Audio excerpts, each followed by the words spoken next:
श्री स्वामी समर्थ. आज आपण पाहणार आहोत झटपट होणारे असे डेसिकेटेड कोकोनटपासून लाडू. तर त्यासाठी आपण घेतलेले डेसिकेटेड कोकोनट, एवढेचा मिल्क पावडर, साखर, तूप, मनुके, वेलची आणि दूध.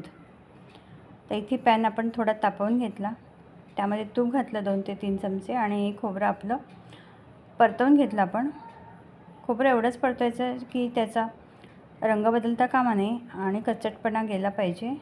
थोडासा सुगंध आला खोबऱ्याचा की त्यामध्ये आपण खोबरं बुडेल एवढं दूध घातलेलं आहे. दुधामध्ये पूर्ण खोबरं शिजवून घ्यायचं.